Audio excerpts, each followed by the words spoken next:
ब्रह्मदेवाय नमः। ओम ब्रह्मदेवाय नमः।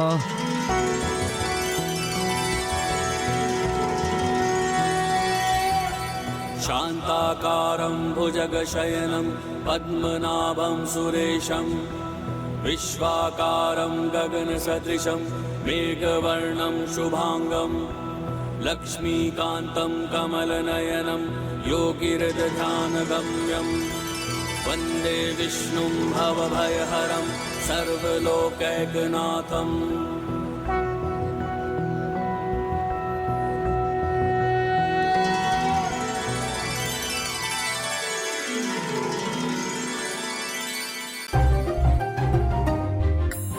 वाह ब्रह्मदेव, राजा दिवोदास की परीक्षा लेने के लिए आपको मेरे ही नाम का जप सूझा।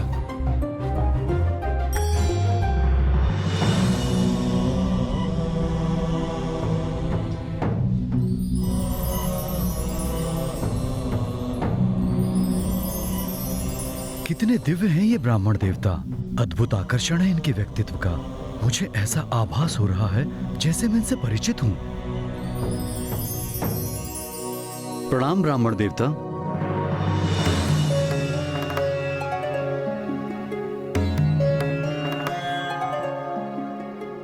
प्रणाम। क्या आप काशी में नवागंतुक हैं? हाँ, मैं ब्राह्मण प्रज्ञान हूं।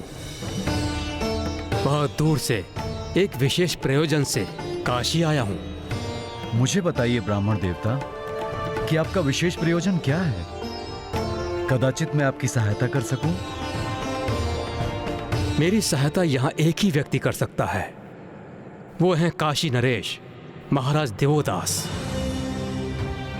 क्योंकि मैंने काशी में महायज्ञ करने का संकल्प लिया है, पर इस महायज्ञ में काशी के महाराज दिवोदास को मेरी सहायता करनी होगी। मैंने उनकी धर्मपरायणता के बारे में बहुत सुना है,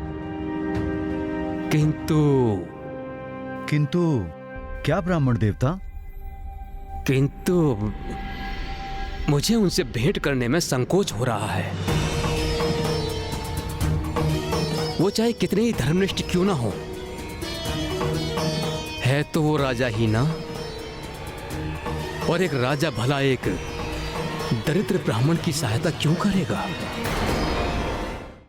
फूफा जी ने ऐसी योजना बनाई है जिससे राजा देवोदास भावुक होकर विवश हो जाएंगे। आपकी सहायता करना तो मेरा परम सौभाग्य होगा ब्राह्मण देवता।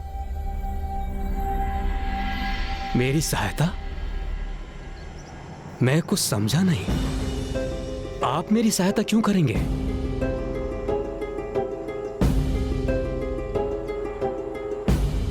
क्योंकि मैं ही काशी नरेश दिवोदास हूं।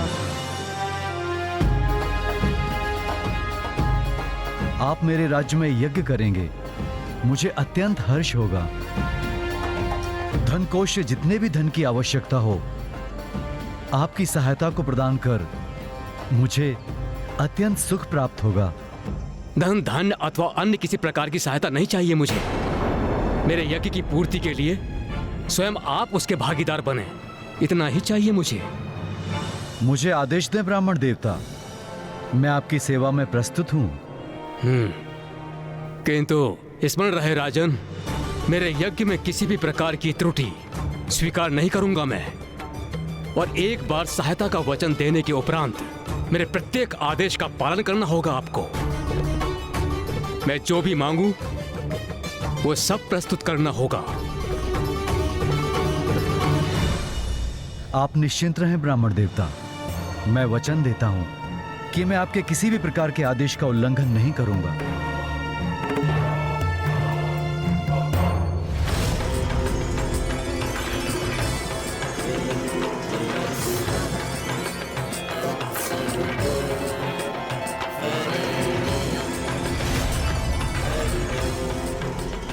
यज्ञ की सभी व्यवस्था तो ब्राह्मण देवता के आदेश के अनुरूप ही हो रही है। चंदन, फल फूल आदि सभी प्रस्तुत हैं यहाँ, इसलिए जब वो स्नान के उपरांत लौटेंगे तो अवश्य संतुष्ट और प्रसन्न होंगे। ये ब्रह्मदेव कर क्या रहे हैं? राजा दिवोदास से मात्र यज्ञ की व्यवस्था करवा रहे हैं। इंद्रदेव, ये कोई साधारण यज्ञ नहीं, महायज्ञ है, जिसकी व्यवस्था में तनिक भी त्रुटि हो जाए तो उसका भयंकर महापाप लगता है। और यदि ऐसा हुआ तो राजा देवोदास को मात्र काशी का ही परित्याग नहीं करना होगा, अपितु उन्हें नर्क भोगना होगा।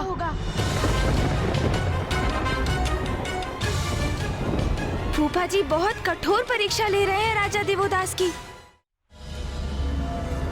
महाराज देवोदास, ब्राह्मण देवता, आपके निर्देशानुसार यज्ञ की वेदी तैयार है।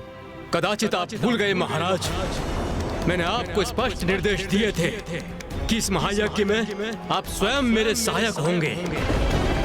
फिर इस आयोजन में इन सेवकों का क्या औचित्य?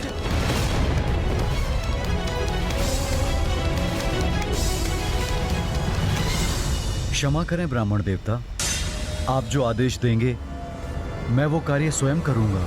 हाँ, तो इस गौ के गोबर से संपूर्ण स्थान को लीप कर तैयार करो।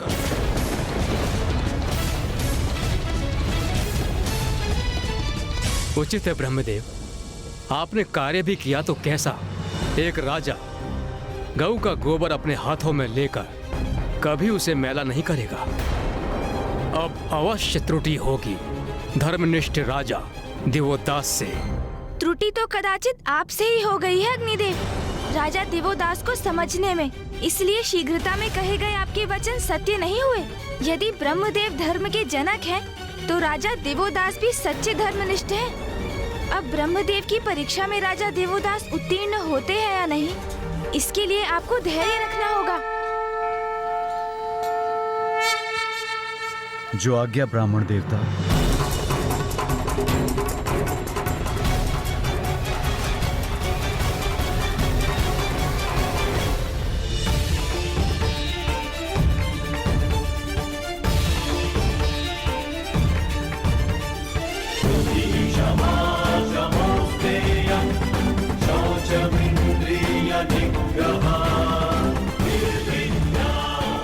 राजा होने पर भी कितने विनम्र हैं ये। एक शक्तिशाली राजा धर्मनिष्ठ होने के साथ साथ विनम्र भी बना रहे तो उसके राज्य पर कोई संकट नहीं आ सकता।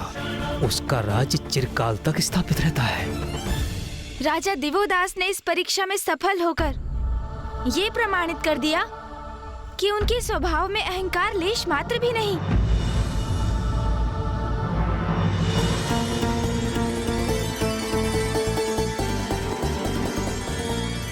उचित है, अब जाओ स्वयं उत्तर दिशा में स्थित वन में जाकर यज्ञ के लिए विशेष समिधा एकत्रित करके लाओ। उत्तर दिशा? उत्तर दिशा में स्थित वन से समिधा लाने के लिए महाराज को बहुत ही कठोर और दुर्गम यात्रा करनी होगी। उत्तर दिशा के वन तो काशी से अत्यंत दूर है, ये अकेले कैसे संपन्न कर पाएंगे? महाराज, आपकी सहायता हेतु अपने साथ चलने की अनुमति दीजिए। नहीं, तुम लोग यहीं रुकोगे ब्राह्मण देवता के पास। ये काम कठिन है, विषम है, संकटों से भरा है, किंतु ब्राह्मण देवता के महायज्ञ के लिए मेरे अकेले जाकर संविधा लाना अति आवश्यक है। इसलिए जो ये चाहते हैं वैसा ही होगा। मेरा यज्ञ शीघ्र ही आरंभ होने वाला है, इसलिए स्मरण रहे राजा देवोदास, प्रथम प्रहर तक यज्ञ के लिए समिधा मिल जानी चाहिए, अन्यथा वो स्वीकार नहीं होगा।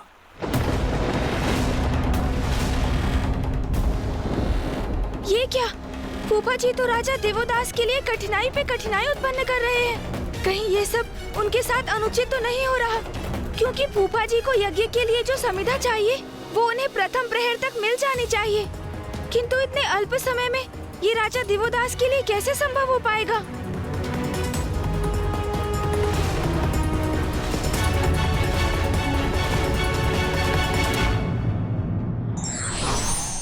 जो किसी भी कार्य और व्यक्ति को तुच्छ नहीं समझते, वो ही सच्चे धर्मपरायण कहलाते हैं।